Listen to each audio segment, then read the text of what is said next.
휴스턴으로 옮겨와서 우리 교회로 다시 하신 분들이 꽤 많아요. 그래서 한편으로는 다 아시는 분들인데 미안하기도 하고, 그래도 한편으로는 굉장히 신앙을 다시 한번 저도 돌아볼 수 있는 시간이어서 참 고마웠습니다. 새가족 사역팀 밤늦게까지 늘 일주일에 한 번 이상 7번이나 도와주셔서 너무 감사하고, 또 팬데믹 중에서도 저희 교회에 오셔서 등록하셔서 신앙생활 함께 하시는 분들에게도 너무 감사합니다. 그리고 추수감사절에 수료식을 하게 된 것도 뜻깊은 시간이라고 봅니다. 목사님이 주일학교 가가지고 설교를 하는 시간인데, 하나님하고 예수님을 이제 설교를 하는데 꼬마 아이가 손을 번쩍 들었어요. 목사님, 예수님은 누구입니까? 그러니까 하나님 아들이라고. 그러니까 이 꼬마가 다시 물었습니다. 그런데 하나님하고 예수님하고 왜 성이 다르냐고, 하나님은 하자고 예수님은 왜 예자냐고. 그러니까 옆에 있던 다른 꼬마가 툭 치면서, 야 임마, 그것도 모르니? 외국에는 라스트 네임을 뒤로 붙이는 거야. 하나님, 예수님. 저는 봤을 때 무지 웃겼는데 가만히 계시는 거 보니까 확실히 저는 그냥 해야 됩니다. 택시 안에 탔는데 사람이 뒷자리는 점잖은 신사 한 명이 타고 앞자리는, 전에는 그랬습니다. 합승을 아름다운 아가씨 한 명이 탔는데 갑자기 그 택시 안이 냄새가 지독하게 났습니다. 그래서 뒷자리에 있는 아저씨가 인상을 막 쓰면서 창문 열으라고, 창문을 열고 겨울이니까 너무 추워서 다시 올렸는데 그래도 화가 났는지 뒤에 점잖은 아저씨가 계속 불구락 하고 있는데, 기사 양반이 나는 안 끼었다고, 옆에 아가씨가 끼었다고. 그런데 그건 말을 못 하잖아, 옆에 아가씨가 한테 또 비겁하게. 그래서 계속 고개를 밀었습니다. 이 사람 낀 거라고. 그러니까 뒤에 있는 이 아저씨가 더 화가 나는 거야. 이 사람 왜 저래? 근데 하도 못 알아들으니까 이번에는 기사가 혓바닥 가지고 이 여자가 그랬다고. 그러니까 이 뒤에 있는 아저씨가 너무 화가 나죠. 이제는 뭐 약 올리는 것까지 하고 혓바닥을 왔다 갔다 하니까, 그러니까 결국은 차가 서고 문을 열고 닫고 나가는데 한마디 했습니다. You thank you라고. 그게 무슨 말인가 저도 잘 몰랐는데, You thank you, 너가 감사하라고. 그 아가씨한테 뒤에 나중에 이제 이 점잖은 아저씨가 눈치를 챘고 그러면서 내리면서 아직까지 안 내리고 있는 그 아가씨한테 한마디 했는 게 You thank you, 너가 내한테 대신 감사하라고. 원래는 thank you 하잖아요. 근데 하도 thank you를 모르는 사람들, 그들에게 가르쳐주는 단어라고 그래요. You thank you, 너 좀 감사 좀 하라고. 탈무드에 나오는 이야기 중에 하나입니다. 아이가 혓바닥에 만약에 감사라는 단어가 익숙하지 않다면은 다른 말 가르치지 말라고. 그 혀가 감사합니다, 땡큐라는 말에 버릇이 들 때까지는 다른 어떤 말도 가르쳐서는 안 된다고. 모든 인격의 시작, 인생의 시작, 그리고 삶의 출발, 모든 언어의 기본, 감사라는 것을 의미하는 그런 랍비 교육입니다. 감사합니다. 감사합니다. 2022년 정말 감사합니다. 2020년 팬데믹이 막 시작하고 가장 힘들 때 추수감사절, 그때 2년 전, 3년 전이 되나, 제가 잘 아는 후배 목사님이 가족들과 데리고 너무 답답해서 텍사스까지 내려왔다가 우리 교회에 왔다가 올라간 적이 있습니다. 위험하다고 느낄 그때지만은 가족들과 함께 차를 타고 왔었는데, 그리고 그분이 그랬어요. 목사님, 제가 교회에 한 일주일은 있었죠. 저 우리 성교관에 교회 이것저것 보면서 구석구석 보면서 목사님이 손길이 안 간 곳이 없게 느껴지더라고요. 그런 이야기를 했습니다. 저 후배, 아주 똑똑한 후배인데 목사님 손길이 다 있는 것 같이 느껴졌다고. 그때 제가 가슴이 뭉클하더라고요. 사실은 같은 목사이지만은 보면 알잖아요. 그런데 그 말이 그 다음 주부터는 계속 다른 말로 들렸습니다. 이게 네 손길이 간 거야? 하나님의 손길이 간 거야? 너가 한 거야? 하나님이 한 거야? 그러면서 구석구석에 저의 손길이 있는 게 아니고, 사실은 어린아이부터 어른에게 이르기까지 무엇 하나 사실은 다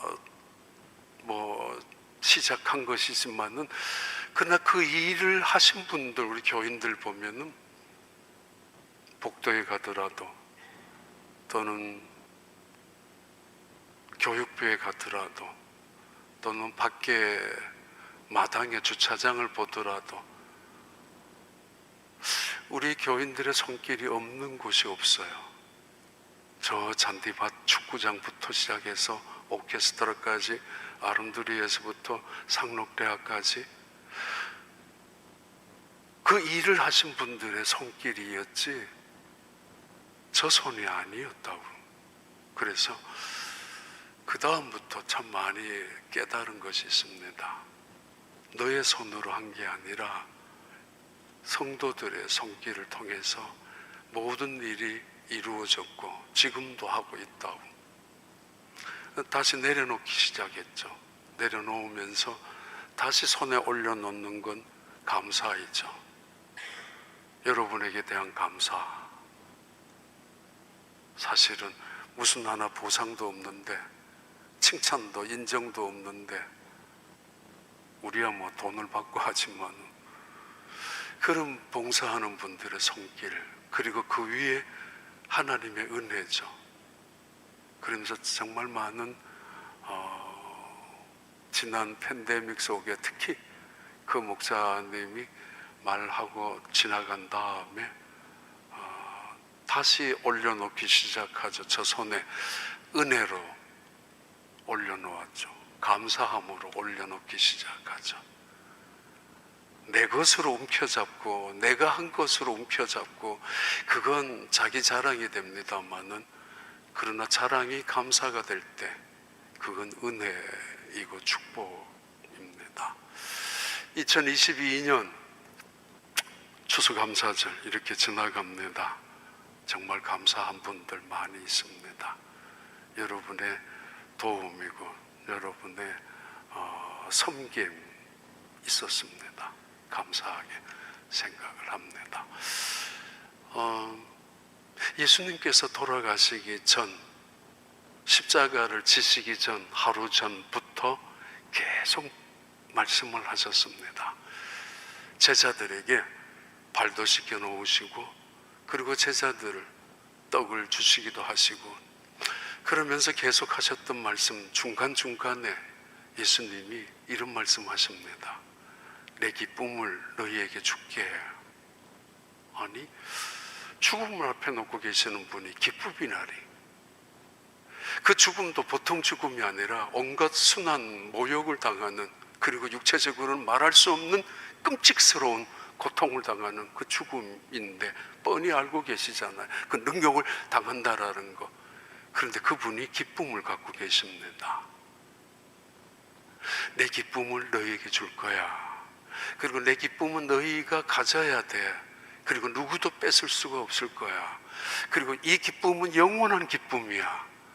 그 기쁨을 죽음을 앞에 두고 계신 예수님께서 걱정하고 있는, 두려워하고 있는, 실망하고 있는, 상처를 받고 있는 이 제자들, 심지어 분노하고 아무런 보상이 없고 대책도 없이 떠나간다고 자꾸 말씀만 하시는 그 예수님을 원망듯이 바라보고 있는 제자들에게 하시는 말씀, 중간중간에 마치 후렴처럼 하시는 말씀입니다. 나의 기쁨을 너희에게 주고 싶다고. 그리고 이 기쁨을 너희들이 가져야 된다고 기도도 하시고 말씀도 전달하시고 하시고 계십니다. 무슨 기쁨일까요? 예수님 말씀하시는 그 기쁨이 어떤 기쁨이냐 말이에요.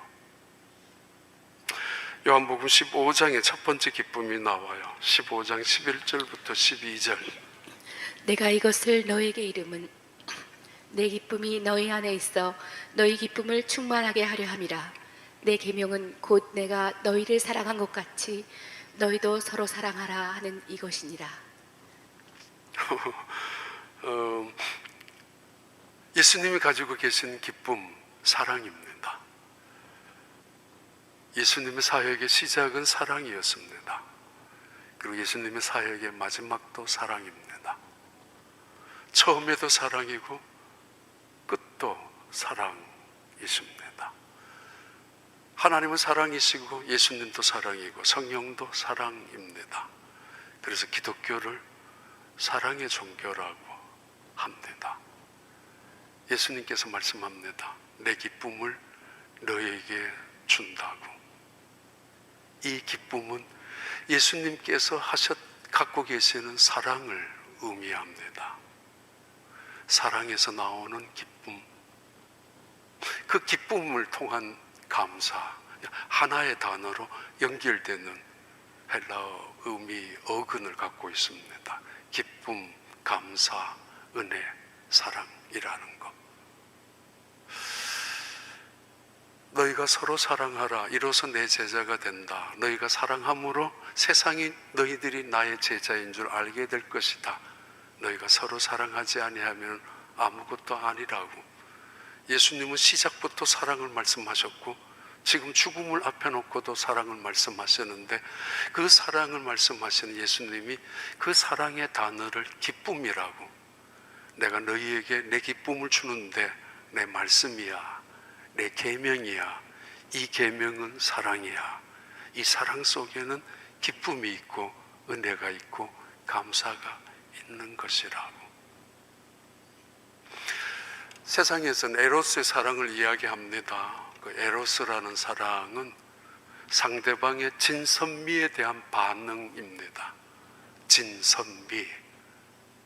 능력이 있든지 대단하든지 선하든지 착하든지 아름답든지 또는 탁월하든지 괜찮은 진선미. 사실 이것도 변함없는 가치이고 진리입니다만은 거기에 대한 반응이 에로스입니다. 나쁜 단어는 아니에요.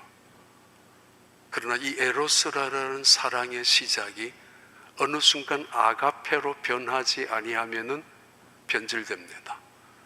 결국은 쏘갔다라고 말하고 실망했다라고 말하고 상처받았다고 말하고 떠나가야 되겠다고 헤어지자고 우기게 되는 이유가 에로스의 사랑으로 끝나고 있기 때문입니다. 사랑이란 에로스에서 아가페로 승화. 예수님은 그 사랑을 말합니다. 아가페란 상대방의 진선미에 대한 반응을 말하는 것이 아니고 상대방의 필요에 대한 민감한 반응입니다. 상대방이 돈이 없어요. 그럼 거기에 대한 반응, 책임적인 반응, 긍휼의 반응, 그걸 사랑이라고 합니다. 상대방이 건강하다가 병이 들었어요. 에로스는 떠나갑니다. 그러나 아가페는 책임을 집니다. 그걸 사랑이라고 합니다. 그리고 이 사랑은 죽지 못해서 하는 사랑이 아니라 내 책임을 내가 져야지 마지못해서 다른 사람들 이목 때문에 하는 것이 아니라 비로소 사랑의 가치를 알고 기쁨으로 하는 것을 말합니다. 사람의 존재의 가치가 사랑에 있습니다. 세상적인 사랑, 사랑하면 마음이 즐거워지고 기뻐지고 예뻐지고. 근데 여기에서 예수님께서 사랑은 이런 사랑을 말합니다. 친구를 위하여 목숨을 버리는 것보다 더 귀한 사랑이 없다고. 그런데 이 사랑은 자원적이고 이 사랑은 기쁨이 충만한 사랑이라고. 지금 예수님은 제자들에게 이 사랑을 말씀하고 있고 이 사랑 속에 담겨져 있는 기쁨을 전달하고 싶고, 그리고 예수님이 갖고 계시는 진정한 그 사랑을 통한 그 기쁨을 제자들도 누리기를 기도하고 있습니다.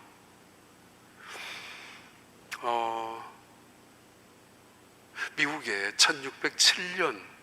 1606년부터 시작이 되었죠. 이민자들이 영국에서 건너온, 또 나중에 네덜란드 출신들도 건너온 사람들이 뉴욕이나 뉴저지 그리고 버지니아를 중심해서 도시를 만드는 최초의 타운이 제임스 타운이라는 곳입니다. 미국에 최초로 건너온 이민자들이 제임스 타운인데, 이분들은 사실은 버지니아를 중심해서 시작되어진 이민자들, 이분들은 자존심이 있었고 귀족들 출신이고, 그러다가 뉴저지에 그 버지니아 건너와서 제임스 타운을 건설하는데 인디언들과 엄청난 전쟁을 합니다. 144명이 1차 왔다가 104명만 남고, 그 다음에는 70명만 남고, 죽고 싸우고 죽고 굶주리며 죽고 이렇게 하다가, 근데 어느 순간은 부터 정착하기 시작하는데 인디언들을 몰아내고 인디언들을 싸워서 이겨서 모래를 통해서 유리공장 만들고 웨스트 버지니아 쪽으로 내려와서 모카 농장을 만들어서 노예를 최초로 도입해 가서 만들고, 그리고 산업도 그 담배 공장도 네덜란드 회사를 끼고 들어와서, 그래서 제임스 타운이 건설이 되죠. 그런데 지금 어느 사람도 미국의 시작을 1607년, 1608년 제임스 타운이 미국의 시작이라고 말하지 않습니다. 그로부터 13년이 지난 다음에 건너왔던 플리머스라는 보스턴 근처에 있는 102명이 건너왔었던 메이플라워를 타고 그분들이 정착해서 시작한 도시 플리머스를 미국의 시작이라고 그렇게 보고 있습니다. 그렇게 인정하고 있고, 그리고 그렇게 청교도들을 미국의 기초라고 자부심을 갖고 있습니다. 왜 그럴까요? 제임스 타운은 약탈, 전쟁, 정복자의 이미지로 끝없이 원주민들, 인디언들과 싸워서 몰아내고 죽이고 아주 잔인할 정도로, 그리고 노예를 최초로 도입했던 그 버지니아에 있는 제임스 타운, 지금은 그 동네가 폐허가 되어 있고 윌리엄버그라는 옆에 동네로 기념 동네로 만들어 놓고 있을 뿐입니다.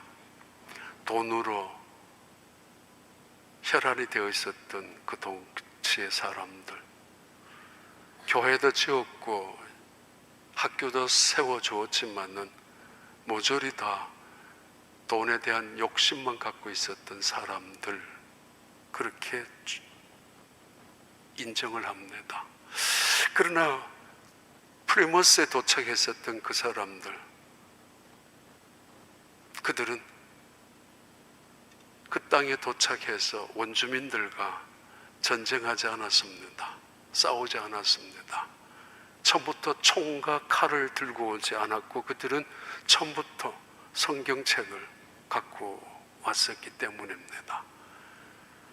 한 달 동안이나 바다에서 배에서 내리지 못하고 한 달 동안을 11월 달 있다가 간신히 12월 달에 한 달 후에 프리머스 항구에 도착을 해서 들어왔지만은 우호적인 인디언 원주민들을 만나서 결국은 그분들을 통해서 옥수수 재배라든가 감자 재배라든가 도움을 받고, 그리고 그 굶주림과 추위와 질병, 풍토병에 죽어가는 순간에 그 사람들의 손길을 통해서 결국은 살아나게 되지 않습니까? 그 다음에 그들은 그 인디언들과 함께 감사의 절기를 지켰습니다. 이것이 오늘 우리가 지키는 추수감사절 절기의 시초가 됩니다. 물론 구약 성경에 유월절, 초막절, 장막절 또는 오순절 이런 모든 절기가 감사의 절기이지만은 오늘 우리가 지키는 추수감사절에 터키를 요리하고 시작하는 이 절기는 바로 이 1620년, 21년에 건너왔었던 청교도 그분들과 원주민들이 함께 했었던 감사절이 그것이 오늘의 시작이 됩니다. 돈을 품고 찾아왔었던 사람들과 사랑을 품고 찾아왔던 사람들과 다르다는 이야기죠. 삶이 다르죠. 우리가 결핍 속에서 살아갑니다. 그래서 채웁니다. 그걸 만족이라고 합니다. 그런데 그 만족 속에 기쁨을 유지하는 사람 별로 없습니다. 만족이란 자족할 때에 그것이 기쁨이 될 수 있기 때문입니다. 인간이 가지고 있는 어떤 욕망, 그거를 채우기 위해서 그것이 충족이 되겠죠. 욕망의 어떤 해결이 되겠죠. 그것이 기쁨이 될 수 없습니다. 허무함으로 끝나는 것입니다. 진정한 사랑이란 내 욕심을 채우고 내 결핍을 채우고 내 욕망을 성취해 나가는 것이 아니라 누군가를 도와줘서 기쁨을 누리는 것, 누군가의 아픔을 내가 함께 하는 것, 누군가의 어려움 속에 내가 힘이 되어주는 것, 그걸 사랑이라고 하고 진정한 아가페를, 그 아가페 속에서 나타나는 기쁨을 말합니다. 예수님께서 말씀하시는 내 기쁨을 너희에게 갖기를 원한다고, 이 기쁨은 친구를 위하여 죽는 사랑이며 내가 너희들에게 던져주는 계명이 바로 사랑이라고. 내 마음속에 사랑이 없다면 기쁨이 없다는 것이고, 아니 기쁨이 없다면 사랑이 없다는 이야기입니다. 왜 외로워요? 사랑할 사람이 없다고 생각하니까. 왜 분노해요? 왜 상처를 받아요? 사랑한 사람이 다 나를 배신했다고 하니까. 아닙니다. 내 마음속에 사랑이 없기 때문에 그렇습니다. 내 마음속에. 왜 기쁨이 없어요? 기다리기만 하기 때문에. 아니잖아요, 이 세상은. 로마서 5장 볼까요? 3절부터 5절까지. 다만 이뿐 아니라 우리가 환난 중에도 즐거워하나니 이는 환난은 인내를, 인내는 연단을, 연단은 소망을 이루는 줄 알미로다. 소망이 우리를 부끄럽게 하지 아니함은 우리에게 주신 성령으로 말미암아 하나님의 사랑이 우리 마음에 부은 바 됨이니. 예. 환난 중에도 즐거워할 수 있는 이유, 환난 중에도 우리가 즐거워하나니 환난은 인내를, 인내는 연단을, 연단은 소망을 이루는 줄 알기 때문에. 그러나 무엇보다도 하나님께서 우리에게 주신 성령은 우리 속에 사랑을 주신다고, 사랑을 물붓듯이 주신다고. 그 사랑 때문에 우리는 환난 속에도 즐거워할 수 있는 이유가 있다라는 거죠. 사도 바울의 증언과 사도 바울의 간증입니다. 플리머스에 도착했었던 그 분들 중에 대표자였던 윌리엄 블래드포트라는 주지사이기도 하고 목사님이기도 하고, 그분이 감사한 감사의 내용입니다. 하나님, 180톤밖에 안 되는 작은 함선을 타고 우리가 바다를 건너게 해주셔서 감사합니다. 그 바람 속에서 돛배가 부러졌는데도 자초되지 않고 건너온 것도 감사합니다. 시속 2마일 정도밖에 안 되는 속도로 2달 가까이나 건너오게 해주신 것도 감사합니다. 죽은 사람도 있지만은 한 사람도 우리 중에 돌아가자라고 말한 사람이 없었던 것도 감사합니다. 풍랑 속에서 바다에 빠졌던 여자분들을 구출해낸 것도 너무 감사합니다. 이 땅에 들어와서 우리가 이런 하나님 앞에 감사할 수 있는 것도 감사합니다. 그러면서 기도를 2가지 하셨어요. 하나님, 우리가 이 땅에 이제 하나의 씨앗들이 될 것입니다. 우리가 이 땅에 위대한 씨앗으로 심겨지고 놀라운 영광의 열매를 맺게 해 주십시오. 그리고 또 하나의 기도는 우리에게 어느 순간에도 감사하는 마음 뺏기지 않게 해 주세요. 한국의 어느 마늘밭에 돈 매덕이 숨겨져 있는 것도 봤죠. 어떻게 돈을 그렇게 밭 속에다 감추어 두었는지. 근데 매덕을 숨겨 놓아도 그 돈은 열매 맺지 못합니다. 수백 년 전, 수천 년 전에 보석함을 어느 논의 산속에 숨겨 놓아서 발견되기도 하고 바닷속에 빠져 있는 거 건지기도 하지만은 보석은 보석 그대로고 진주는 진주, 돈은 돈 그대로입니다. 다른 말로 이건 죽은 거라는 거예요. 그러나 씨앗이 떨어졌을 때는 씨앗은 반드시 열매를 맺습니다. 왜요? 씨앗은 생명체니까. 뭘 심을래요? 보석 아무리 심어 놓아도 자식들 싸움밖에 없습니다. 생명을 심어야 됩니다. 씨앗이죠. 아니, 그것을 감사라고 하죠. 감사란 유전이잖아요. 인격이고 그리고 믿음이잖아요. 너 어떻게 그렇게 기뻐할 수 있니? 너 어떻게 그렇게 감사를 잘하니? 그 사람의 삶의 태도이거든요. 보석함을 수백 개를 땅속에 묻어 놓아도 불어나지 않습니다. 그대로일 뿐입니다. 죽은 것이기 때문입니다. 그런 사랑은 심어 놓으면 열매를 맺습니다. 생명이 그 속에 있기 때문입니다. 두 번째 기쁨이 있죠. 요한복음 16장 20절의 말씀입니다. 내가 진실로 진실로 너희에게 이르노니 너희는 곡하고 애통하겠으나 세상은 기뻐하리라. 너희는 근심하겠으나 너희 근심이 도리어 기쁨이 되리라. 여자가 해산하게 되면 그때가 이르렀으므로 근심하나 아기를 낳으면 세상에 사람 난 기쁨으로 말미암아 그 고통을 다시 기억하지 아니하느니라. 지금은 너희가 근심하나 내가 다시 너희를 보리니 너희 마음이 기쁠 것이요 너희 기쁨을 빼앗을 자가 없으리라. 지금 예수님은 죽음을 앞에 두고 계시죠. 십자가의 그 끔찍스러운 걸 알고 계신 예수님이 기쁨을 갖고 계십니다. 그리고 제자들에게 잠시 후면은 너희들이 통곡할 거야, 애곡할 거야, 슬퍼할 거야. 하지만 잠시 후면은 세상이 애곡하고 세상이 슬퍼하고 너희들은 기뻐할 거야. 똑바로 알고 있으라고. 세상 사람들과는 다르게 사는 거라고. 이 기쁨이란 감사를 의미하기도 합니다. 우리가 세상 살아가면서 당하는 환난, 당하는 고통, 우리가 원하지 않는 많은 아픔이 있습니다. 피할 수 없죠, 고난이란.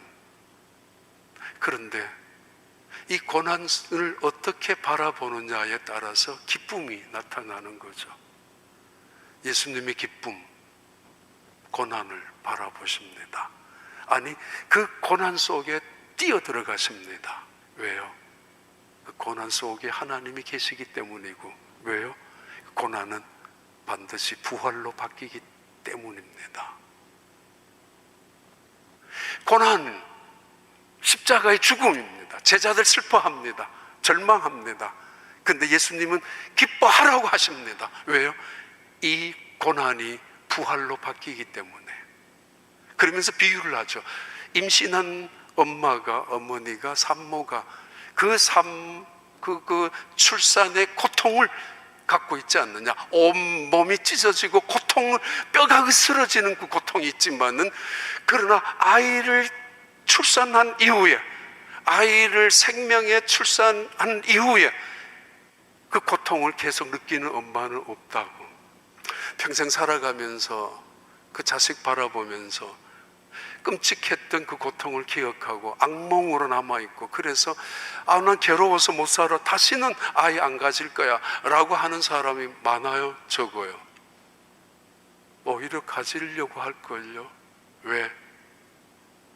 출산의 고통보다가 생명의 출산의 기쁨이 훨씬 더 크기 때문에, 비교할 수 없는 기쁨이고 좋게 비교할 수도 없는 영광이 생명의 탄생 속에 있기 때문에, 우리는 고난을 피하고 싶고 고난을 면제받고 싶고 고난은 할 수만 있다면 안 겪고 싶습니다마는, 예수님께서 말씀합니다.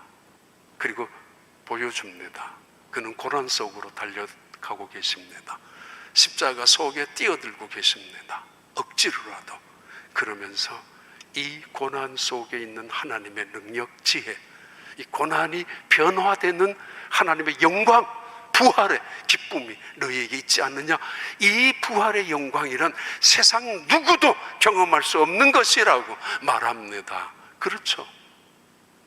뭘로 비유할 수 있겠습니까? 솔직히 말하면 그렇게 태어난 자식들, 그놈들 속 썩일 때가 많아요. 실망할 때도 있고 걱정할 때도 있고 걱정 끼칠 때도 있고, 때로는 뭐 어떤 사람은 이놈 막 때리고 싶을 정도가 아니고 미울 때도 있고 그래요. 내 몸으로 그 뼈가 으스러지게 할 만큼 태어나게 해서 그 기쁨을 갖게 했던 자식마저도 때로는 우리에겐 낙심할 때도 있습니다. 낙심을 줄 때가. 그런데 예수님의 부활의 생명은 그렇지 않습니다. 온전한 생명이고 완전한 생명체입니다. 우리는 불완전한, 그래서 연약한 존재라고 하지 않습니까?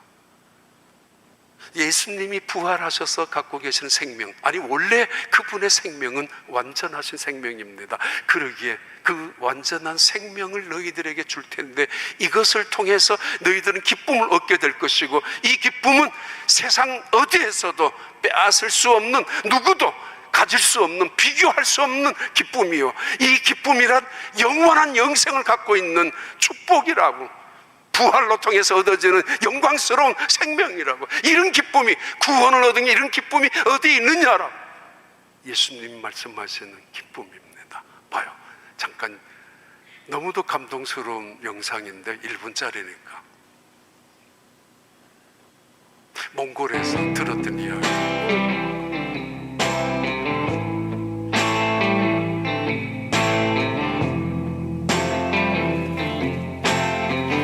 아주 조그맣고 했던 그때의 꿈에도 찾을 수 없는 별,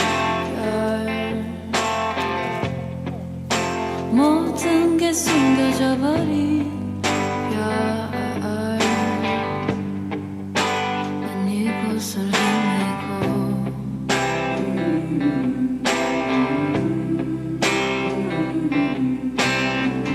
아주 서늘하고 짙은 나에게 꿈에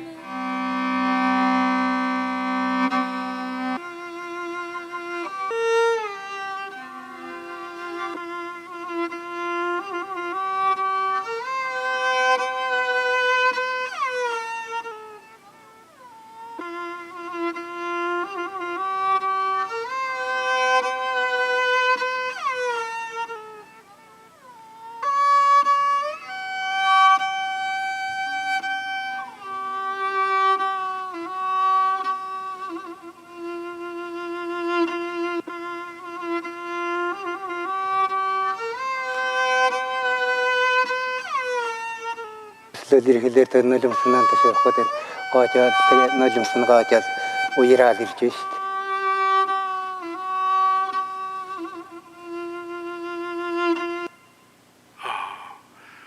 제가 봤던 거하고 조금 다른 걸 올렸는데요. 이것도 마찬가지입니다.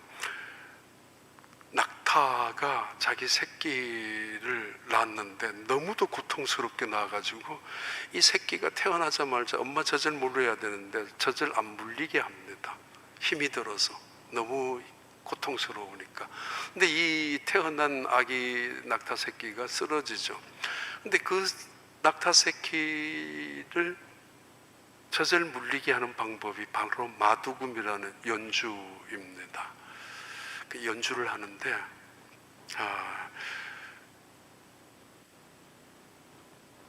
연주를 듣는 이 낙타, 어미 낙타가 눈물을 흘리기 시작합니다. 그 방울방울 떨어져요. 감동이 되는 거죠. 그래서 그 낙타 새끼가 와서 어미 젖을 빠는 겁니다. 그래서 낙타 새끼가 일어서게 되는 낙타의 눈물, 여러 영상이 있는데 어떤 사람들은 말해요. 너무 억지로 하는 거 아니냐고, 그 인위적인 방법 아니냐고, 심지어 동물 학대하는 거 아니냐고, 힘들어서 낙타 어미가 고통스러워하면 그냥 내버려 둬야지. 그럼 낙타 새끼는 어떻게 해요? 그런데 몽골 사람들이 마두금을 연주하면은 그 어미 낙타가 마음이 감동이 된다는 거죠. 하나님은 가끔씩 우리에게, 때로는 억지로라도 우리에게 고통을 주실 때가 있습니다.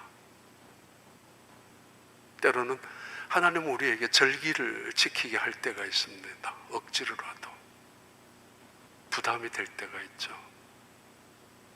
그런데 자주 느끼는 거죠.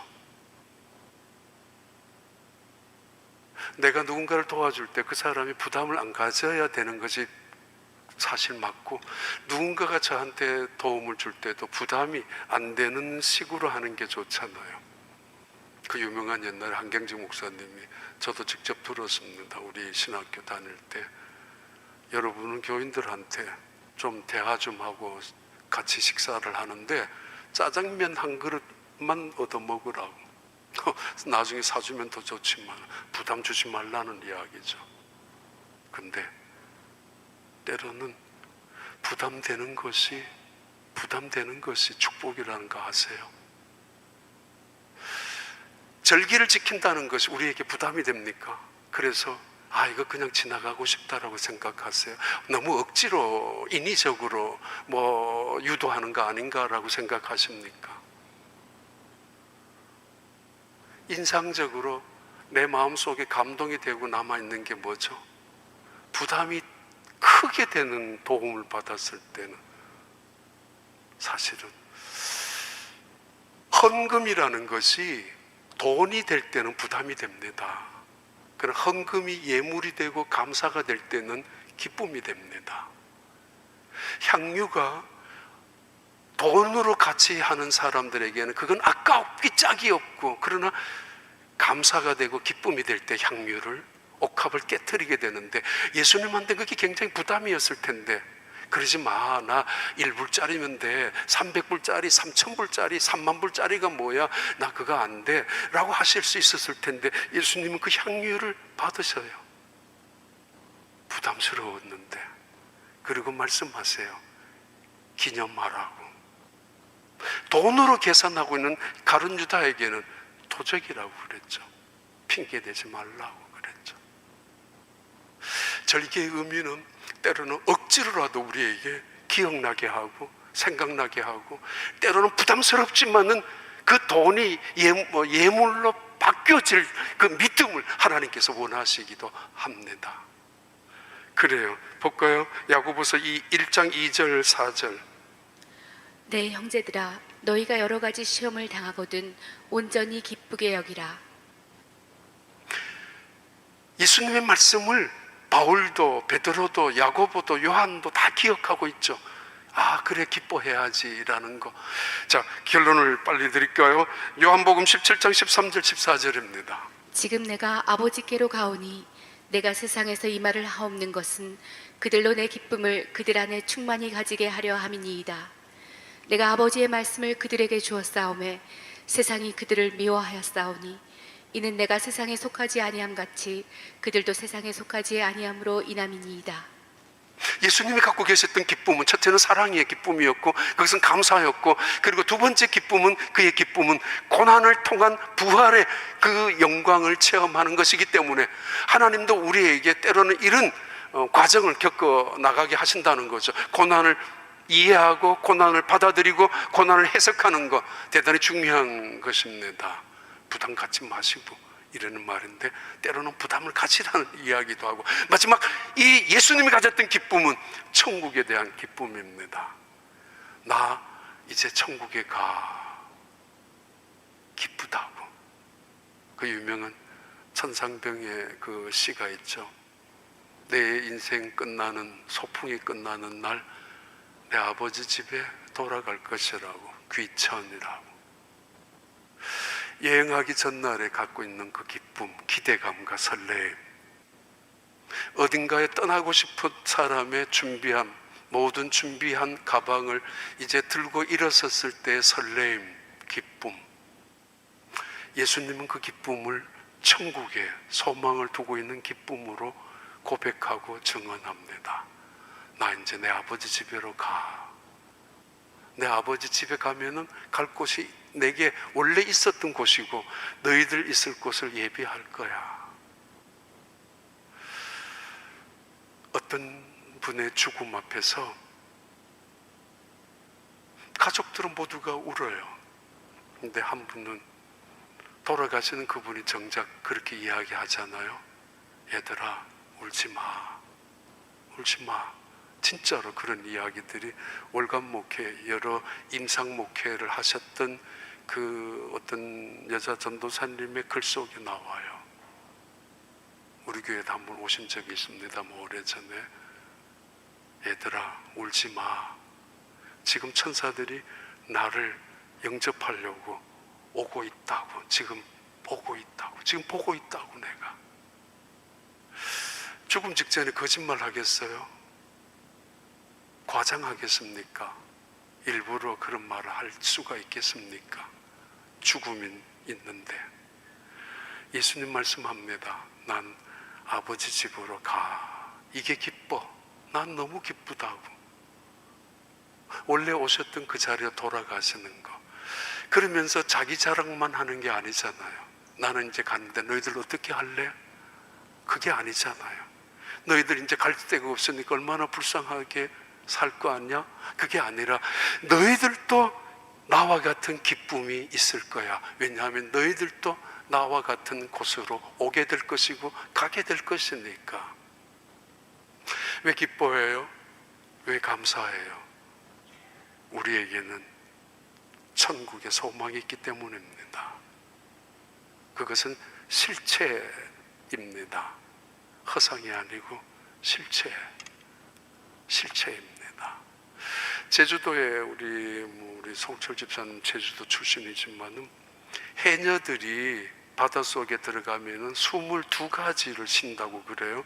하나는 물숨을 쉬고 또 하나는 숨비라는 숨을 쉬는데, 숨비라는 숨을 쉬는 거는 생명이라고 한다고 합니다. 바닥에 들어가서 해초, 조개, 홍삼, 멍게 이런 거 채취해가지고 올라오는데, 참다가 마지막 숨을 몰아쉬고 이제 물 밖으로 나왔을 때 마치 휘바람처럼 몰아내는 숨, 후 하고 내뱉는 그 숨을 숨비라고 하고, 그리고 그 숨비를 생명의 숨이라고 부른다고 합니다. 생명의 숨, 나를 살리는 숨. 그런데 물숨이 있다고 그래요. 물숨. 참다가 이제 말 올려오려고 하는 직전에 보니까 바다 겉으로 나오려고 하는데 보니까 큰 홍삼 같은 게, 바다 홍삼, 아주 값지게 보이는 어떤 굉장한 보물단지 같은 진주 같은 게 보인단 말이에요. 그 순간 어떻게 해요? 올라와야 돼요. 그런데 자기도 모르게 꿀꺽하는 숨을 쉰다고 그러죠. 착각하는 거죠. 그럴 때 물속에서 꿀꺽하는 착각으로 숨을 쉬는 것은 물을 들이키는 것이고, 물을 들이켰다면 죽는 것입니다. 그 물숨, 착각하는 물숨, 나오기 직전에 그것을 버리지 못해서 한 번 더 저것만 따야지라고 했을 때 따고 나왔을 때 그건 죽음이 된다는 거예요. 그래서 해녀들이 다른 해녀들 또는 따님들한테 이야기한다고 그래요. 얘야, 순비만큼만 따야 돼. 너무 욕심 부리면 안 돼. 순비만큼만 따라고. 숨이 목까지 올라왔을 때는 밖으로 나와야 된다는 거예요. 인생 살아가면서 너무 욕심 부리고 살지 말아야 합니다. 언젠간 우리는 이 생을 떠나가게 됩니다. 겸손하다는 이야기잖아요. 그래야 됩니다. 하루하루 겸손해야 됩니다. 내 인생에 손에 올려놓은 거 다 하나님의 은혜 아니고 뭐 있겠습니까? 감사하며 살아가야죠. 얼마나 남아있는 인생인지 모르지만은 이제 남은 인생은 소중한 줄 알고 감사하며 살아가야죠. 가장 큰 기쁨과 감사는 뭐예요? 하나님의 나라가 우리에게 있지 않습니까? 그곳에 돌아갈 기쁨이 있는데 구천을 행하는 떠돌아다니는 귀신이 아니고 황천길로 내려가는 억울한 인생 불쌍한 사람이 아니라 우리는 하나님 곁으로 올라가는 분들 아닙니까? 하나님의 사람 아니에요. 너무 불평하며 살지 마십시오. 불행해집니다. 너무 불만 터뜨리며 살지 마십시오. 불쌍한 인생이 되고 맙니다. 이제부터라도 감사하십시오. 그리고 기뻐하십시오. Be joyful always. 항상 기뻐하라고. Pray continually. 끊임없이 쉬지 말고 기도하라고. 그리고 give thanks in all circumstance. 모든 상황 속에 어떤 순간 속에서도 하나님께 감사하라고. 왜요? This is God's will for you in Jesus Christ. 예수 그리스도 안에 너희를 향하는 하나님의 거룩한 뜻이라고. 기뻐하며 감사하며 기도하며 살아가는 것 말이야. 그래요. 남은 인생 그렇게 살아가는 여러분 되길 바랍니다. 감사합니다. 하나님, 2022년 한 해가 이렇게 마무리를 하고 있는 지점이 있습니다. 남은 순간 더 감사하며 더 기뻐하며 기도하며 살아가는 우리 온 교회, 온 성도들 다 되게 하여 주시옵소서. 그래서 그 기쁨으로 새로운 한 해를 맞이하고 그 감사함으로 새로운 한 해 모든 환난을 이겨나가는 성도들이 되게 하여 주시옵소서. 예수님 이름으로 기도하옵나이다.